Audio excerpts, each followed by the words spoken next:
What's going on, everybody? It's Clifton Smith, aka Rockman3K3, and you're listening to another great episode of Virtuous Talks. This is episode 2, accompanying episode 2 of Virtuous Armaments. Guys, if you have not listened to that yet, spoiler alert, go listen to that, because we're going to talk about a lot of things that kind of talks about things in the episode that I hate to spoil anything for you. So again, if you hadn't seen it yet, go watch that. But before we get into anything else, I'm here with a wonderful, illustrious guest.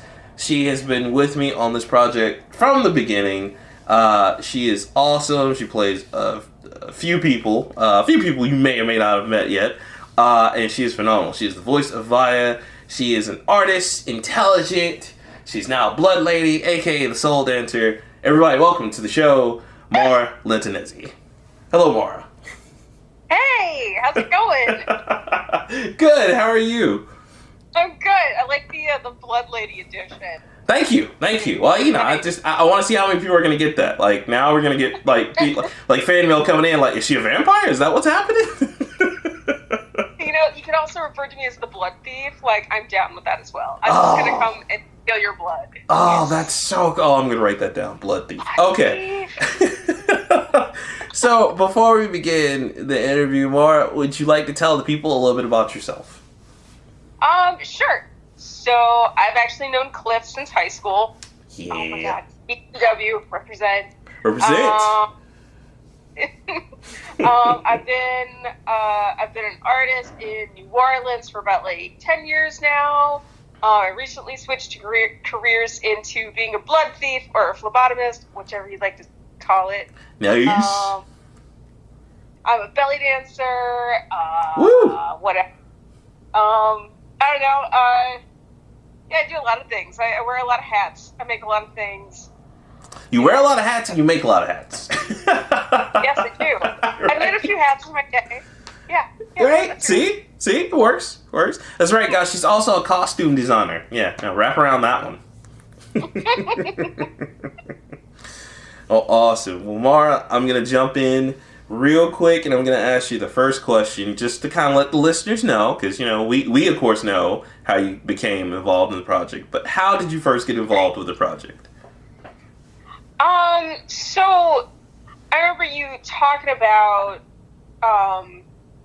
you'd thrown a couple of ideas at me before for another writing project, and then you threw this one at me and asked me if I wanted to, you know, jump into voice acting, and I was just like, why not? Let's add it to the whole list of things that I do. Like, why not? You know, right, the long laundry list. Yes. Yeah. The costumer, welder, voice actor. Yes, it all belongs in there. Yes. So I was like, okay, sure, let's do the thing. Let's have Cliff. Let's help Cliff have an art baby. Like, let's do this. Yes, it is. It is my art baby. I love that name. Yeah. Thank you for that nickname. I love it. You're very welcome. Well, yeah, it's like you asked me about it, just like a little over a year ago, and then I took like a day trip and like went to Alabama to like meet everybody, and we did the reading, and yeah, we just kind of like went from there, and yeah, it was a really good time. We clicked with everybody, and yeah, and it was just like, yeah, okay, this is going to be a fun operation to get involved with. So yeah. I always appreciate that meeting, man, because you guys were awesome. You guys are even good sports about the no page numbers. Like, me and Will talked about that in the last episode, and I was like, I really did give you guys scripts. It did put page numbers on. I'm so sorry. I am a terrible person. Just terrible. It's okay. It's alright. You can't think of everything. Nobody's perfect. Oh, thank you. So, rolling into it, right off that, into this next question, how did you prepare for the role of Via? Because you were playing a lot of voices, by the way. Thank you so much. Right. Yeah. And just off the top, to let the listeners kind of get a feel, because right now, where we are in the story, as of this point, episode 2 just happened, so the guys have, you know, not only has the listeners met Via, but they've also met Losa, which is also a very important character. And at this point, you know, they kind of they got held up, and the bomb just went off, and so it's like, it's all crazy. But they've heard you. They've just heard you. They've just heard your voice and your voice acting for the first time. Your great character, Via. Can you tell us about how you prepared for her, as well as like Losa and all the other characters you've played so far, but mostly Via? Can you tell us about that? So, preparing for that was mostly asking you questions. It's like, what did you want her to do? What was her background like? What was her overall role, in the story with Kato? Because there's, some stuff going on there. And, I figured, like, she represents, this,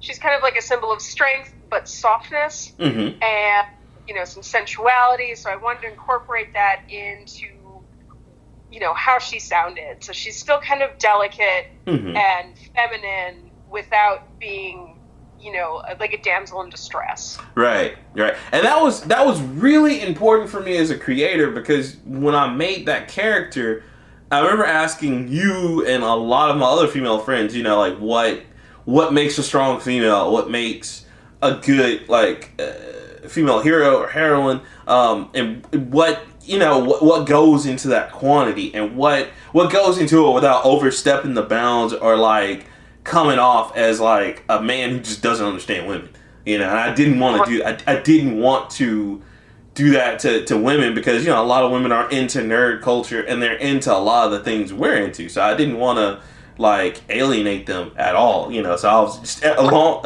every step of the way. I was just like, yo, how do you feel about this? What about And so I loved our questions back and forth, and I loved asking questions to my female friends, because you guys helped make that part a lot. And yeah, that was the reason for that. Like, I was like, okay, I want to make, because that was my big thing, because ever since like working on Kingdom Withheld, I didn't want to ever make the female characters feel like damsels in distress, So Yeah, because a lot of us just aren't. That's just not what life is like. That's not how we want to be portrayed in any kind of story, whether it's, fiction or nonfiction. Like, we don't want to be the person who's just like, oh no, I can't do anything for myself. I need a man to do it for me. And, it's also the kind of character you don't want other people to look at and think, oh, okay, this is what life is like. This is what women are like. Right. You want to, make it realistic. It's like we are our own people, and we can save ourselves, and we can be part of the action, and not just like a bystander or a distraction or something to be captured and saved. Right. And I wanted to make a lot of my female like characters in the story very organic, and like that, very organic and strong, like women of today. Mm-hmm. And so that's definitely what I set out for. I was so happy whenever we'd had those conversations of just, okay, well, how do you feel about making Via do this? Or how do you feel about her doing that? How do even incorporating her looks? It's like, okay, well, what do you think of this look? What do you think of that? And right. So going back and forth with the artist and going back and forth with you to make sure, like, okay, well, is this what she would look like? How do you feel about it? Because you're very instrumental. Yeah. You were the first lady of the project, so I wanted to make sure, like, okay, like, do you feel like it's being represented? Because not only are you playing one of the best main characters in the story, but also just like an alien woman who has all this power, and I think we see a lot of that. Right, and that balance of like power versus femininity is something that is often very confusing to people, where they think, oh, she's super powerful, she's going to be like real butch, or if she's feminine, she has to be really, really delicate and not have any of those other qualities. And it's like, that is not necessarily true. Like, I myself, like, when I was teaching welding class, it's like I would wear lipstick and like this brightly colored apron, and I was still super feminine while like welding metal together. Like, it was delightfully confusing to so many of my students, and I'm glad I did that, because it's like, no, you can still be like pretty and girly and do like very something that would be considered masculine, Right, and I think that's important, and I think that's all women really want. Like, they don't. Like, I think a lot of times people confuse, like, oh, they're just trying to copy whatever men do, versus just, no, women just want that freedom. Like, think about it. Like, they've been second-class citizens for so long. They just want the freedom to just do whatever they want instead of being trapped in that. All right, like, I'm training to be a woman. Now I'm a mom. Now I'm a wife. Okay, that's it. You know, like, I definitely wanted to break that mold, especially in telling the story. Like, no, like, you know, they're out here because there's a lot going on with Via, as we've mentioned before, and there's a lot going on even with, like, the rest of the women in Virtuous Armaments, and so I wanted to definitely convey that. Yeah, like that dichotomy shouldn't have to be a dichotomy in the first place. Right. So it's like when you just make it normal that like this is what they're like, then you know it's nice to see it. You know, it makes other women feel more comfortable in that kind of like fiction or fantasy setting. Thank you. Well, I definitely tried. You definitely bring it to life because that was just me throwing you the ball and you ran with it in the touchdown because it was a beautiful part. When I was like editing everything, like it was a joy to hear y'all because all of y'all did a wonderful job. Again, I can't stress that enough. So, and then I have the same question for Losa because Losa is like different, but we see that she's kind of become in this particular episode. She's kind of become the messenger for Via just a little bit, and then she's still her own person. Now, how is that transition like when you went from Via to Losa? Like, how was that? Like, what was that like? Well, I mean, like, so in a lot of like older science fiction where you have robots or androids, you know, they sound very obviously robotic. Right. But I mean, even just our current technology and things like that, like take Alexa, for example, like she's not super robotic anymore. But because this is, like, there's no visuals with this, it's like, no, I have to make sure like people can tell the difference between the robot and the alien, and they have to sound like two very different things.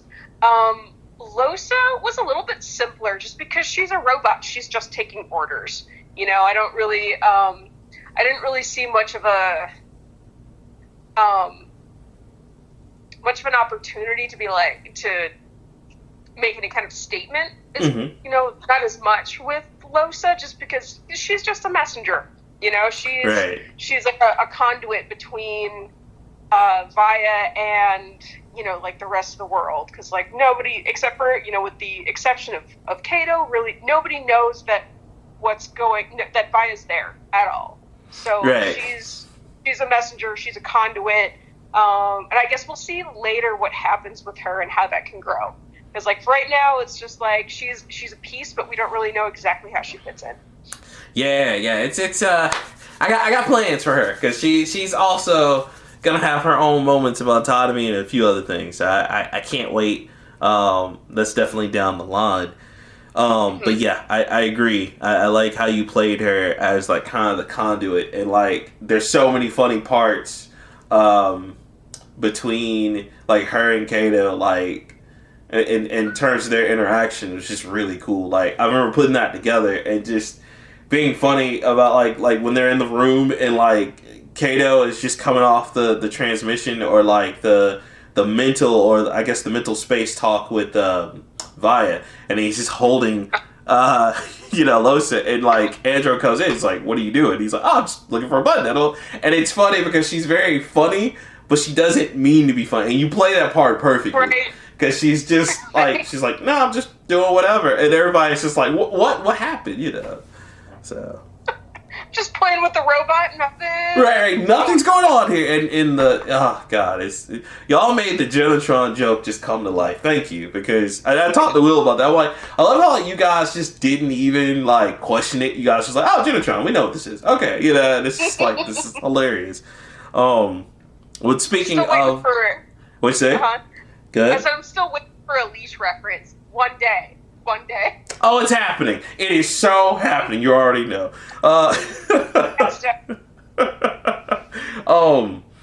Next question kind of builds on upon that. So we talked about Via. Can you tell me about what you think about the chemistry between Via and Kato? Like, how is that?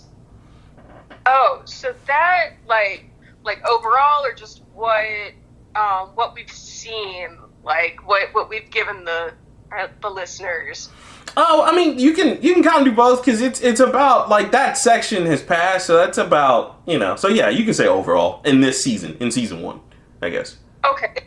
I mean, I think it's very sweet, and what's the word for it? Complicated? Yeah, complicated. I mean, because it's stretched over such a long span of time, Yeah. It's very deep, and I'm trying to think of, like, a good way to put it without giving away too much. Because I don't want to give away everything, especially right. if someone hasn't listened yet.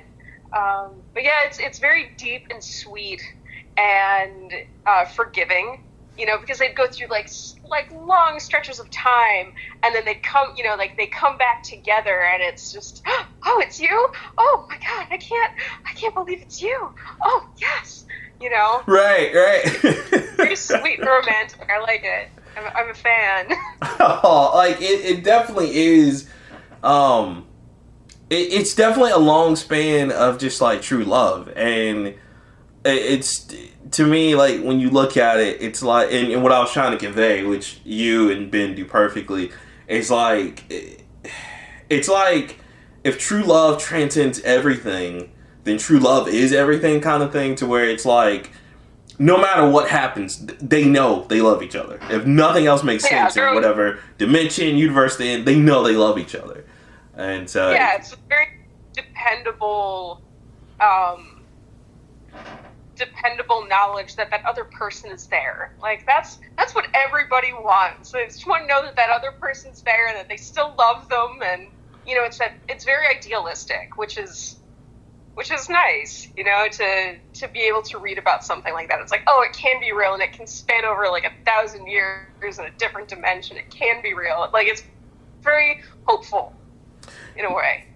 Indeed, man. It's yeah, that was one of the challenges of writing those two, especially in that one little glimpse that they see in like episode 2, is kind of just be like, okay, like, you show forever in a window, and then like you kind of close that window closely, like after they're talking, and then Andra shows up, he's like, oh yeah, put me back in the dimension, and it's kind of just like, all right, cool, I'll see you later.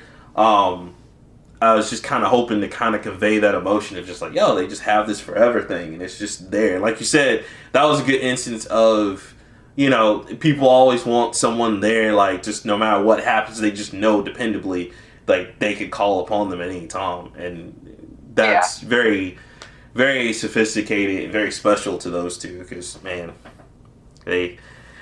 Based on, and I've told Will this, like, I want to write stories about it, like, side stories about them and a few other, like, characters. Like, I definitely want to go into deeper, like, what they went through in their, like, former times. And we've even talked about that, so. Yeah.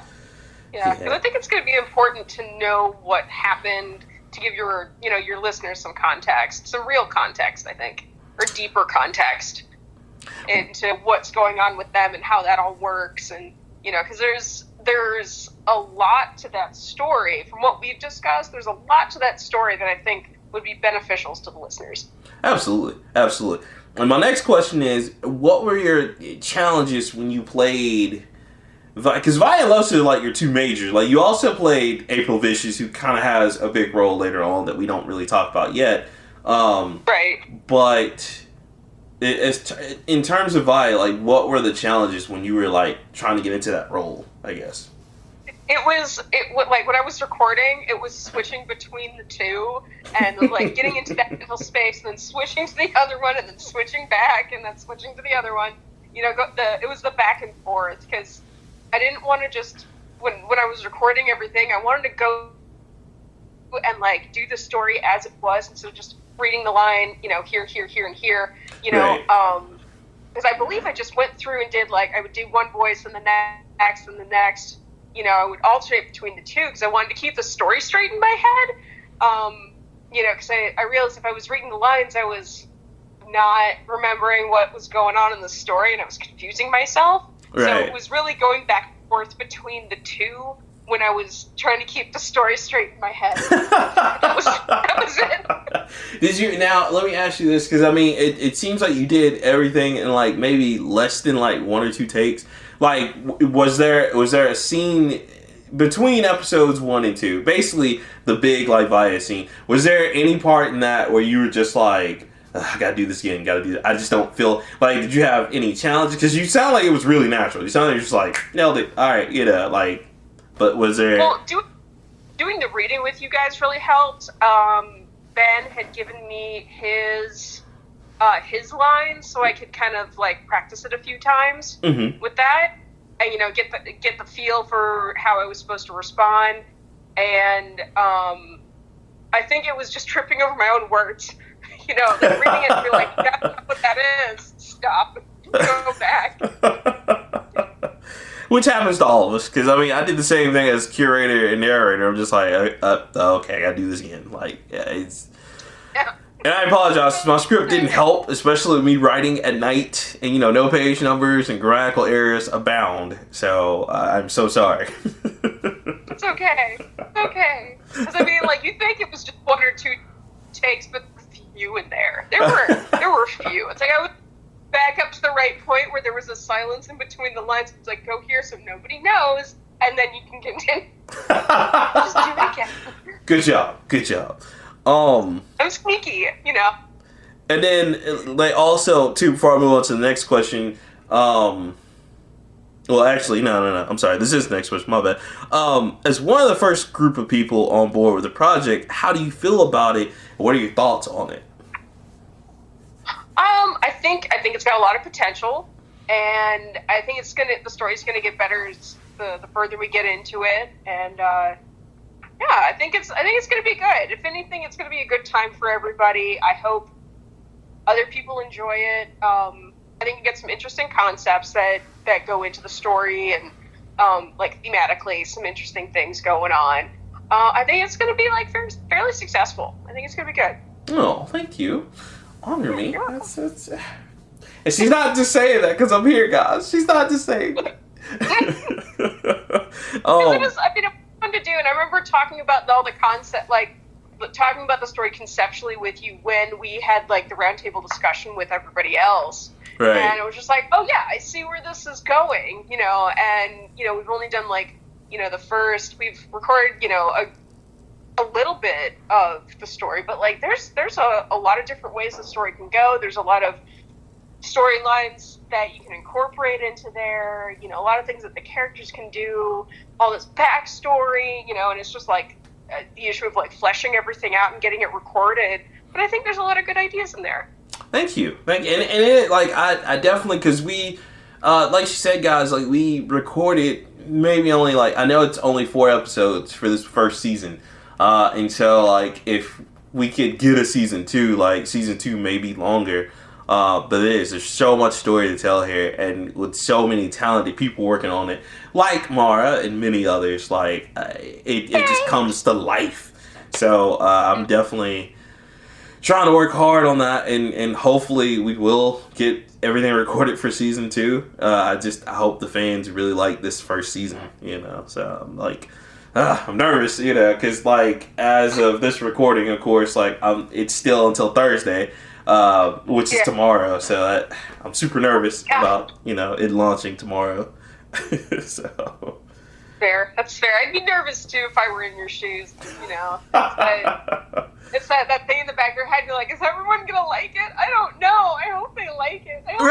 Right. Like, and that's totally it. Even though like a lot of I've gotten a lot of positive responses from like people who like listen to it like at the first like kind of soft launch of it.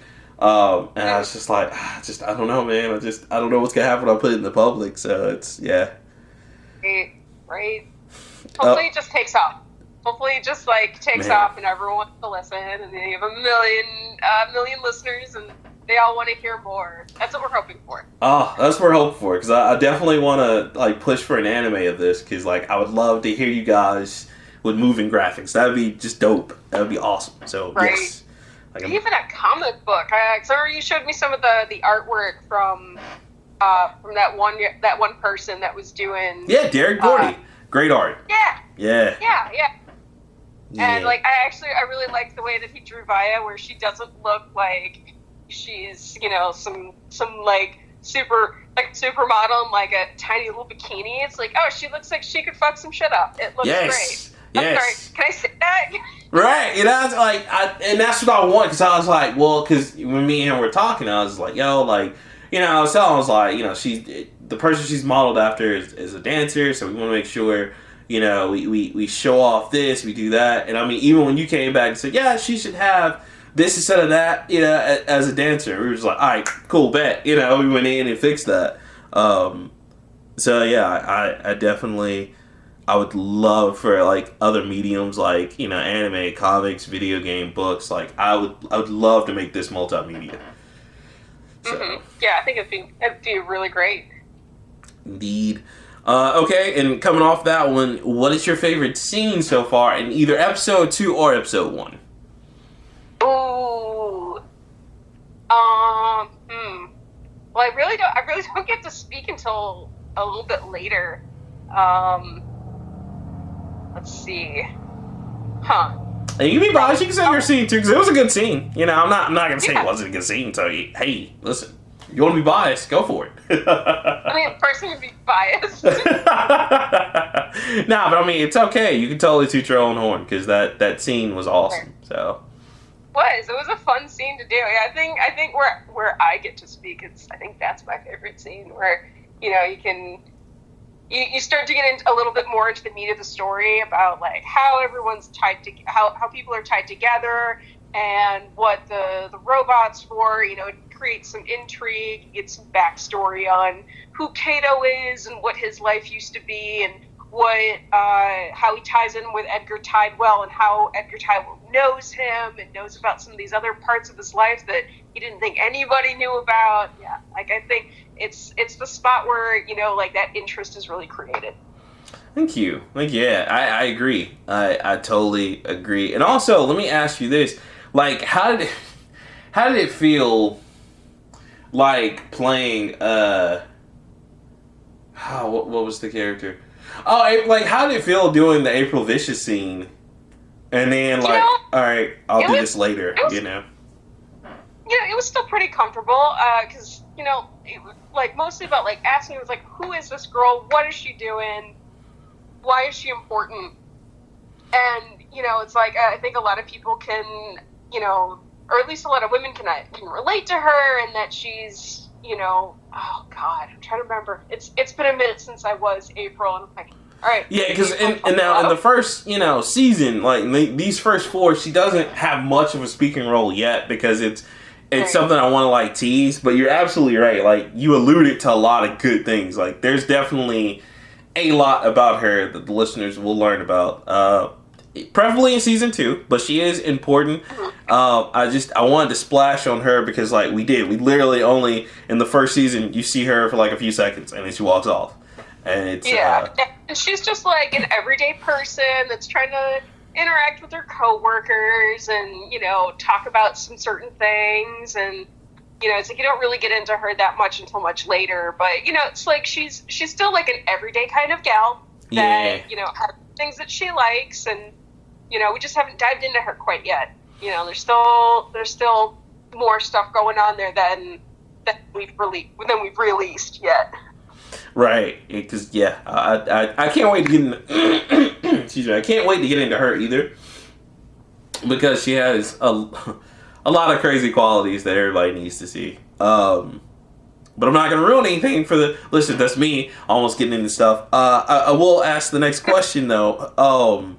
What do you think the future holds for both Via and Losa? I'm not really sure about Losa. Like, I think she's definitely going to be some comic relief. Like, there's going to be some really good, accidentally funny moments from her, or maybe they're intentionally funny because we know that Via is behind some of that, Right. she can speak through her, so she's gonna make her do some weird things just to mess with the other characters. Yes. I'm excited about that. I'm excited.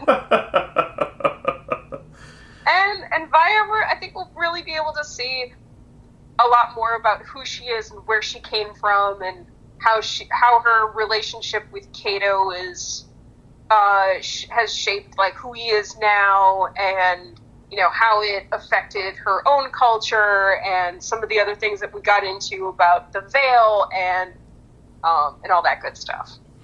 Yeah, speaking of that, now let me get into that just a little bit. How do you feel about the whole mentality of the loop? Because, like, and I know listeners only got, like, a little taste of it in our entire first season, but based on what you know, and without giving too much away, like, how do you feel about the process of the loop? Can I talk about the plant? Yes, you can, because the plant, it was actually in episode 1, which was funny. Like, I don't even know if the listeners will pick up on that, but yes, you can. You can totally talk about that. Okay. So the idea of the plant, where it's like you go over and over and over something until it's perfect. I believe that's how it was described. Yes. And it's like it doesn't die until it's perfect, or it doesn't die, period. But it's like that idea of like doing something over and over and over again until it's perfect. And the idea that that Andro poses, where that it's just boring. Like, that's not life. That's not real life. It's like, no, it's not real life. But it's like you're gonna fuck it up, and then it's gonna die, and then you might be able to try again, maybe. Depending on how that mistake is made. But I think being given an infinite number of chances is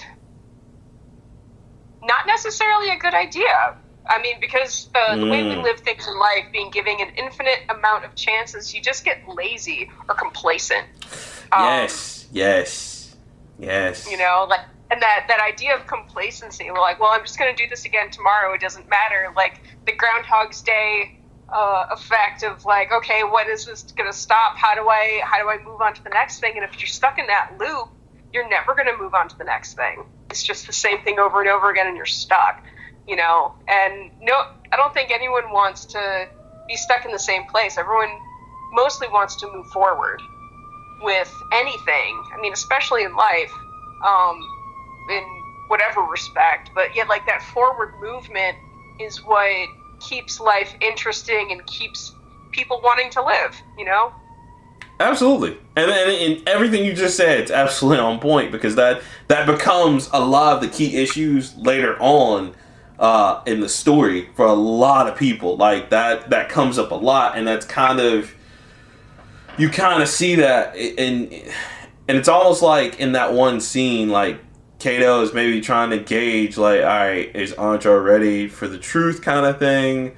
Right. And I love that scene. It's very endearing. One, because Ben and Will completely play the part right. Like it's phenomenal how they do it. It's amazing.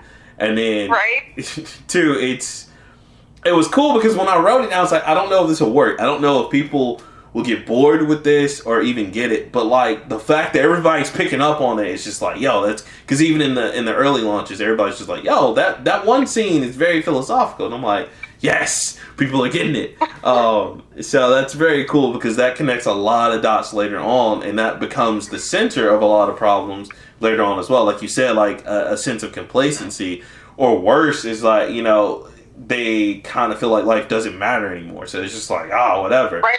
And you start to give up. Right, and that's kind of where, Via and her people kind of come in and kind of regulate that. So it's going to be fun to really talk about that in the later seasons. But you hit the nail on the head with that one, because that's exactly what that is. That whole scene is kind of alluding to that. And so that's, yeah. Yeah, and it also relates to what a lot of people are doing now. Like, they get stuck in the rat race and they can't see their way out of it. Yes. They can't see what's going on around them. Yes. Somebody else got that. Yes. Okay. Cool. Go ahead. I'm sorry. Like, I was just wondering if anybody would have gotten that like analogy, but thank you for that. Thank you. You're welcome. Thank you for the applause. Thank you. I appreciate it. Like, you don't understand, Mar. Like, I put that in there because I'm like, I wonder if everybody's gonna get that point. Like, and like you just, yes, thank you. So, art major, that's what we do. We analyze everything. Yes. We're like, yes. We'll take this piece of artwork and analyze it and make a statement. That's it. Make a colorful statement. Even if it's depressing, it's gonna be the most colorful shit ever. Yes, you get me. You get me. Try. Another question I had was because you talked about Kato Antra. Like, tell me, like, what do you think of their friendship in terms of like this entire thing? Oh, I mean, slightly abusive, but I think it's gonna be a really nice balance of serious and like serious, not really complacent, but like groundedness versus some that's more lighthearted and a bit more of a risk taker. Right. And like how they balance one another out, and like their thirst for, or not really their thirst, but like their curiosity about what's happening. How do they figure it out? How do we win this money? Right. Who is this man? What is this robot? Right. I said that with Will. I feel like Will's character of Antra is kind of, and the way he plays him, once again, perfect. But like it kind of feels like he's saying what the audience is thinking, like while they're listening to this. It's like, yeah, why would we do this, or why are we going this way? Why can't we keep the android? And it's amazing. Like I like their contrast and their play off each other. Just like, like Kato has his moments where he's like super serious, and there's other moments where Antra's just like, like it's whatever. But he's still a very smart person. I like the dynamic. But everyone still likes Kato more. Like everyone. Yeah, I love that. I love that playful scene where like they just keep reminding him like, no, everybody likes Kato more. You suck, and he's just like, oh. I mean, Losa calls him master. It's just because that's her preference. Right, like just, and it's hilarious because it's Via's way. And what I love about her character is she's very intelligent, but she's playful as well. So like it's her way of just like, hey, I love you, and like pinching him on the cheek kind of thing, or giving him just a nice peck on the cheek when he's not looking. It's just like, why would you do this to me? Why would you embarrass me in front of my friends? And it's great. Of course, because why not? Right, like it's definitely. That's what I wanted, and you guys just, again, it's so great seeing it come to life, because it's just like, wow, this is crazy. Okay, the next thing is, like, which role do you feel most comfortable playing, like, out of all 20,000 roles that you played? Which, again, thank you so much, like, for real, I've really, really appreciate your dedication. Thank you. But it's 4? I think. Yeah, I think so. What if I 2 lines? Like, it's not that big of a deal. Whatever. No, I mean, but yeah, I just... Because, like, the cool thing is, guys, and what you'll understand is that, like, anytime... Because Mara's, like, one of the few females on the project. And so... And she's one of the few that are just like, yeah, no, I can take other roles. And so, like, whenever I'm just like... I'm sitting there late at night... And I'm just like, okay, now I can get to, and then like, there's no part there. I'm just like, oh, fuck, like, what did I do? Like, I'm dead. I was like, hold on, let me see if I can get this filled. And, Mara's just like, oh, yeah, I can do it. That's cool. And she's very nice about it. Although she has like 20 other things going on in her life. She's like, no, yeah, I can do it. That's fine. And it's just so sweet. I mean, like, sometimes I'm a little late with my deadlines, but I get there. No, but that's okay. Because, I mean, hey, listen, like, I couldn't really, I can't hold you guys to deadlines because I didn't get a chance to pay you guys because I'm broke. But, like, it's right. The fact that you guys just dedicated yourselves even still is just like, thank you, So, I can't. All right, question. Which one am I most comfortable with? Yes. I think it's a tie between like Losa and April. Okay. So like where April's going, I get where April's going, but also like Via is this like she does have like that romantic ideal going for her, and it's also, you know, like that dichotomy of being like super powerful but still being super feminine at the same time, and like I can absolutely relate to that, and I like being able to show that side of myself, which I know hasn't quite gotten there yet in the story, but like knowing that that's where she comes from, it's something I'm like, yeah, I know exactly how that is supposed to be. It's like, well, she's still not going to take any shit, right, but she's still pretty indelicate about it. Right, and she is. And and again, I'm going to explore this more in the later seasons.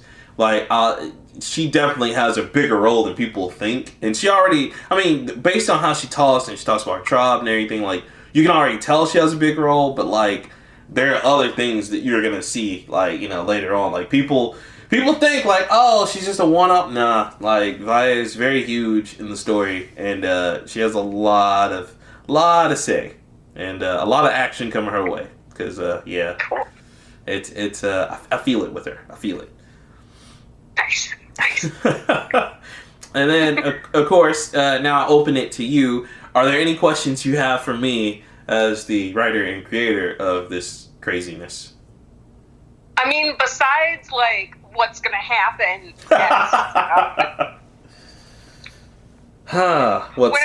when do we get the rest of the scripts, Cliff? When does that happen? Well, you know, Mara, first I have to put pages on them, page numbers on them, so you already know that's going to take me another month. I feel awful. Yeah. It's okay. It was so you know, again, I can't stress to the listeners that like how much I love you guys, because I mean, none of you said a word. You just did your parts, but that one meeting was just like, okay, Cliff, they don't have page numbers. What do we do about this? And I'm like, oh my god, I'm so sorry. You know, like, because I mean, there was a point when like I dropped my pages, and I was like, oh, right, yeah.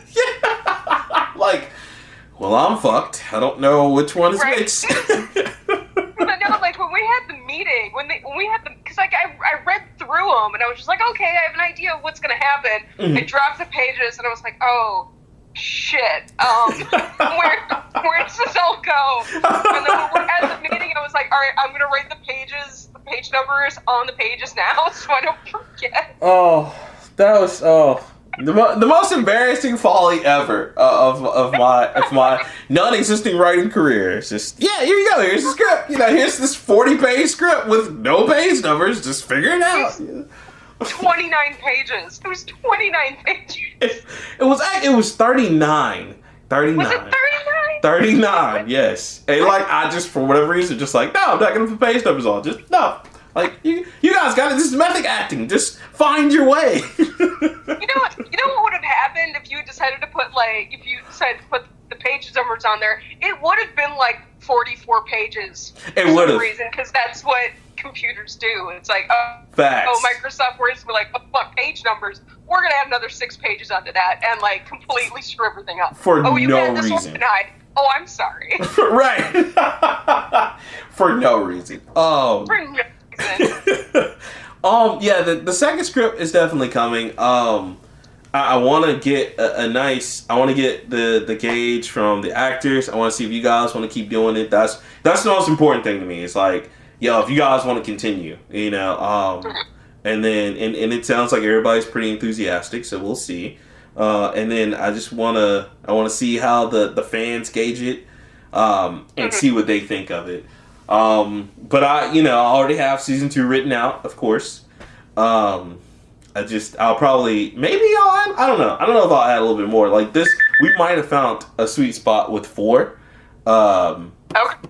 It just depends, but I mean, season 2 is written. We just, it'll definitely be like a nice roundtable discussion between all of us, and then just seeing how the fans took it, what we can take from them, and things like that. So. Gotcha. Okay. All right. Well, cool. Was there any other questions for me now that you have me all to yourself? I don't know. I don't think so. Because I know we've discussed stuff like outside of the interview, and I don't know if I want to reveal that stuff because that goes more into other things that haven't happened yet. Right? No, yeah, we can't reveal the magic yet. Soon, but no. I don't feel right. We, barely gotten off the ground. I can't ruin it for y'all yet. That's it. Oh my gosh, Mara! If this becomes big, promise me you'll be my Mark Ruffalo. Promise me. Okay. You'll just reveal things at press conferences and just have me do like a whole press meeting on Twitter. First question. First question's Mari's gonna ruin everything for everybody. That's it. We'll never read it. That's it. How do you feel about her talking about Via's blah blah blah blah blah? Well, we didn't plan on unveiling that until season 4, but here we are. So. And thanks, Mara. Thanks a bunch. Right. They're like, are you gonna terminate her? No, of course not. I love her too much. She's too crazy. No, I gotta have a character. She's just gonna spill everything. I'll just give her dirty looks all the time. That's it. Send pictures of my dirty looks to her on Facebook, like Mara. Yeah, no, that's that, or start sending you a script with everything blacked out, and it's just like, this is your parts. Here you go. Oh man, well, Mara, thank you so much. Before I go, I just again want to say thank you so much for really just like helping and dedicating yourself to this project and being like one of the best characters. There's a reason why you're one of the main characters, because of course Via is awesome, you're awesome, and of course I based Via off you because you just have this very nice cosmic energy about yourself. So thank you. Yeah, it's.